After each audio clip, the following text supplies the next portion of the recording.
নিজেকে সামলে রাখা দায় হয়ে উঠছে সামাজিক মাধ্যমে একটি ভাইরাল ভিডিও দেখে। নৃশংসতার একই রূপ। এও কি সম্ভব? দেশের নাগরিকদের মেরে এভাবে স্তূপ করে তারপর ভ্যানে আগুন ধরিয়ে লাশ নিশ্চিহ্ন করা যায়। ওইখান থেকে আপনার আমাদের পুলিশ এবং ছাত্রলীগ যারা আছে তারা আসছিল, তাদের হাতে অস্ত্র, এবং আমরা ওখান থেকে সেফ জোনে যাই। এরপরে তারা গুলি চালায়, ওখানেও অনেকজন মারা যায়। এরপরে স্টুডেন্ট যখন বেড়ে যায় তখন পুলিশ এবং ছাত্রলীগ ওনারা নিজেদের সেভ করার জন্য থানার এদিক চলে আসে। এরপরে এই থানার এখানে আসার পরে যখন 3টার সময় ঘোষণা হয় যে সরকার পদত্যাগ হয়ে গেছে, তখন সবাই থানায় ঘেরাও করার চেষ্টা করে। তখন এখানে অনেকে ফায়ার করে, গুলি করার পরে অনেক লাশ, 6 জনের লাশ ভ্যানে উঠানোর পরে এখানে নিয়ে আসে ভ্যানে দিয়ে পুলিশের গাড়িতে। এরপরে পুলিশের গাড়িতে আগুন দেওয়ার পরে সে লাশগুলো পুড়ে যায়, অনেককে চেনাও যায় না। এরপরে আমরা ওইখান থেকে অনেকরে আবার হসপিটালে পাঠাই। পরে 6 জনের গাড়িতে ওঠানোর পরে এই 6 জনের আগুন দিয়ে দেয় আর কি। সেটা তো বলতে পারবো না, কারণ সে সময় কেউ ওই দিক ফোকাস করে নাই যে এই 6 জন, কারণ আসা যাচ্ছে না, এদিকে গুলি চলতেছে এইদিকে গুলি চলতেছে, ওই অবস্থায় যে আসে সেই মারা যাবে, আমরা কেউ দেখতে পারি না আর কি। শুধু আয়সা দেখছি এই লাশগুলো পুড়ে গেছে। এরপরে রাত্রে পুলিশের আগুন দেয়, উনিও পুড়ে যায়, আর 2 জনের ওভারব্রিজে। আসসালামু আলাইকুম প্রিয় দর্শক, যে সকল ভিডিও ফুটেজগুলো দেখলেন এতে করে নিশ্চয়ই বুঝতে পেরেছেন আজকের ভিডিওটা কতটা গুরুত্বপূর্ণ হতে চলেছে। তাই ভিডিওটি না টেনে সম্পূর্ণ ভিডিও দেখার আহ্বান করছি। কথা না বাড়িয়ে চলুন ভিডিওটি দেখতে থাকি। আর হ্যাঁ, আপনি যদি এই চ্যানেলে নতুন হয়ে থাকেন তাহলে চ্যানেলটি সাবস্ক্রাইব করে পাশে থাকা বেল আইকনটি অন করে দিন। আর যদি সাবস্ক্রাইব করে থাকেন তাহলে আপনাকে অসংখ্য ধন্যবাদ। নিজেকে সামলে রাখা দায় হয়ে উঠছে সামাজিক মাধ্যমে একটি ভাইরাল ভিডিও দেখে।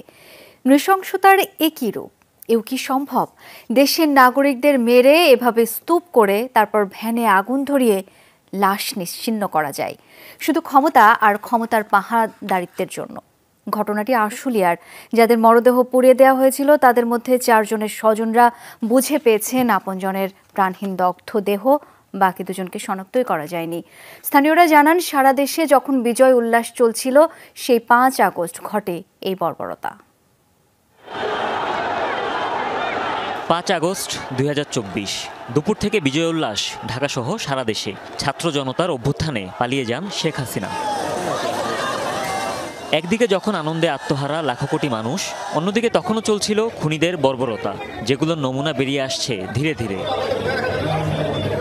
সম্প্রতি সামাজিক মাধ্যমে ভাইরাল হওয়া ভিডিওতে দেখা যায় নৃশংসতার খণ্ডচিত্র। কাঠের ভ্যানে কয়েক স্তরে মরদেহ, তার উপর গুলিবিদ্ধ আরও একজনকে ধানের বস্তার মতো ছুটছেন 2 জন। ভিডিওটি নিয়ে বিভিন্ন ফ্যাক্ট চেকিং সাইটের পাশাপাশি অনুসন্ধান চালিয়েছে যমুনা টেলিভিশন। সবাই একমত হয়েছেন, ঢাকার অদূরে আশুলিয়া থানার প্রধান ফটকের সামনে সড়কে ঘটেছে এ বর্বর ঘটনা। ভাইরাল ভিডিওটি শেষ দিকে পেছনের দেয়ালটি পর্যবেক্ষণে আরও স্পষ্ট হয় লোকেশন। চোখে পড়ে দেয়ালের ডিজাইন ও একটি রাজনৈতিক পোস্টার। সরেজমিনে দেখা যায় আশুলিয়া থানার পেছনে একটি প্লটের নিরাপত্তা প্রাচীর এটি। স্থানীয়রা নিশ্চিত করেন ঘটনাটি 5 আগস্ট বিকেলের। একটা লাশের গাড়ি ছিল দোকানের সামনে, পরে ওই গাড়িতে আগুন দিয়ে দিছে।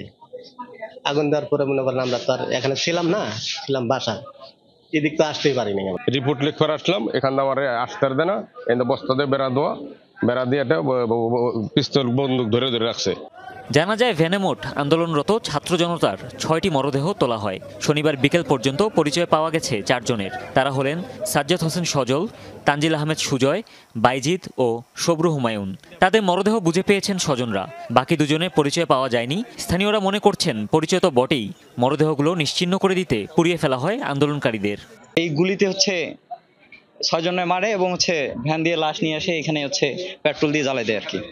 ছাত্রগুলো আসছিল, প্যাকেট করে 2টা মাটি দিয়ে আসি আমতলা, আর 4টা গার্জেন করে দিয়ে দিছি।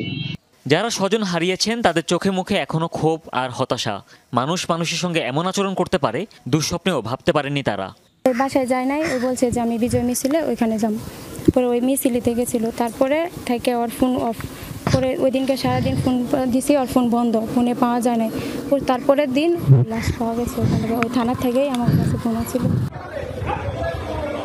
এই ভিডিও যারা দেখেছেন তারা কেউ বিশ্বাস করতে পারছেন না নিজের চোখকে। এই বিষয়ে থানা বা পুলিশের কোনো বক্তব্য পাওয়া যায়নি।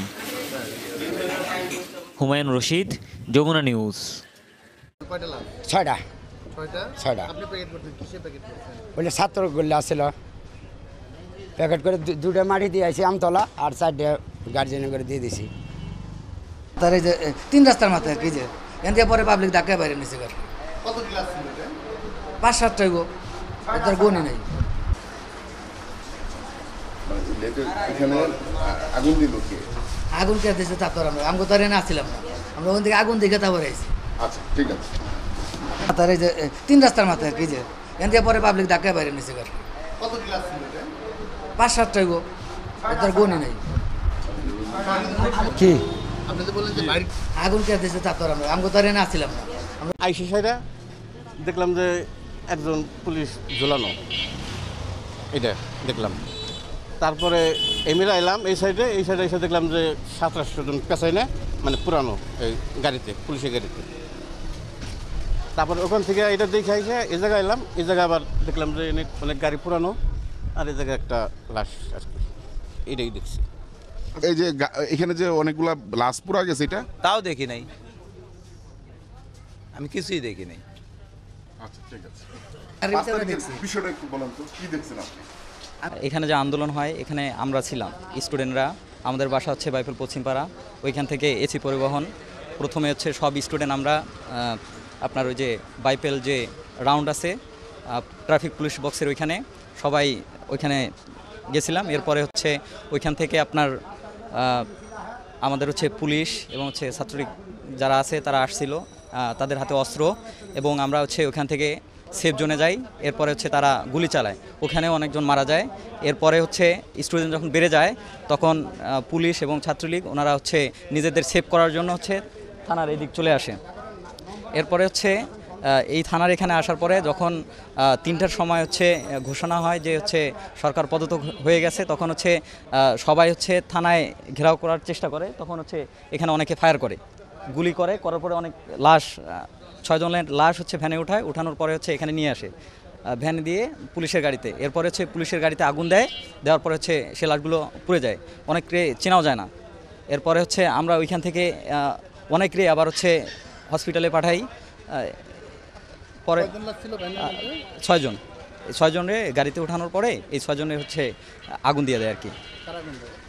সেটা তো বলতে পারবো না, কারণ হচ্ছে সে সময় কেউ ওই দিক ফোকাস করে নাই যে এই 6 জন, কারণ আসা যাচ্ছে না, এদিকে গুলি চলতেছে এইদিকে গুলি চলতেছে, ওই অবস্থায় যে আসে সেই মারা যাবে, আমরা কেউ দেখতে পারি না আর কি।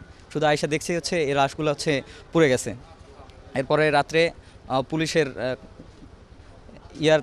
আগুন দেয়, উনিও পুড়ে যায়। আর 2 জনের হচ্ছে ওভারব্রিজে হচ্ছে ওইখান থেকে আপনার আমাদের হচ্ছে পুলিশ এবং হচ্ছে ছাত্রলীগ যারা আছে তারা আসছিল, তাদের হাতে অস্ত্র, এবং আমরা হচ্ছে ওখান থেকে সেফ জোনে যাই। এরপরে হচ্ছে তারা গুলি চালায়, ওখানেও অনেকজন মারা যায়। এরপরে হচ্ছে স্টুডেন্ট যখন বেড়ে যায় তখন পুলিশ এবং ছাত্রলীগ ওনারা হচ্ছে নিজেদের সেভ করার জন্য হচ্ছে থানার এদিক চলে আসে। এরপরে হচ্ছে এই থানার এখানে আসার পরে যখন 3টার সময় হচ্ছে ঘোষণা হয় যে হচ্ছে সরকার পদত্যাগ হয়ে গেছে, তখন হচ্ছে সবাই হচ্ছে থানায় ঘেরাও করার চেষ্টা করে। তখন হচ্ছে এখানে অনেকে ফায়ার করে, গুলি করার পরে অনেক লাশ, 6 জনের লাশ হচ্ছে ভ্যানে উঠানোর পরে হচ্ছে এখানে নিয়ে আসে ভ্যানে দিয়ে পুলিশের গাড়িতে। এরপরে হচ্ছে পুলিশের গাড়িতে আগুন দেওয়ার পরে হচ্ছে সে লাশগুলো পুড়ে যায়, অনেককে চেনাও যায় না। এরপরে হচ্ছে আমরা ওইখান থেকে অনেকরে আবার হচ্ছে হসপিটালে পাঠাই। পরে 6 জন, এই 6 জনের গাড়িতে ওঠানোর পরে এই 6 জনের হচ্ছে আগুন দিয়ে দেয় আর কি। সেটা তো বলতে পারবো না, কারণ হচ্ছে সে সময় কেউ ওই দিক ফোকাস করে নাই যে এই 6 জন, কারণ আসা যাচ্ছে না, এদিকে গুলি চলতেছে এইদিকে গুলি চলতেছে, ওই অবস্থায় যে আসে সেই মারা যাবে, আমরা কেউ দেখতে পারি না আর কি। শুধু আয়সা দেখছি হচ্ছে এই লাশগুলো হচ্ছে পুড়ে গেছে। এরপরে রাত্রে পুলিশের আগুন দেয়, উনিও পুড়ে যায়, আর দুজনের হচ্ছে ওভারব্রিজে। প্রিয় দর্শক, সম্পূর্ণ ভিডিওটি দেখার জন্য আপনাকে ধন্যবাদ। ভিডিওটি দেখে কি উপলব্ধি করতে পারলেন তা কমেন্টে লিখুন। ফিরছি আগামী কোনো ভিডিওতে নতুন কোনো টপিক নিয়ে। ততক্ষণ পর্যন্ত ভালো থাকবেন, সুস্থ থাকবেন, এই শুভকামনায় আজ এ পর্যন্তই। আল্লাহ হাফেজ।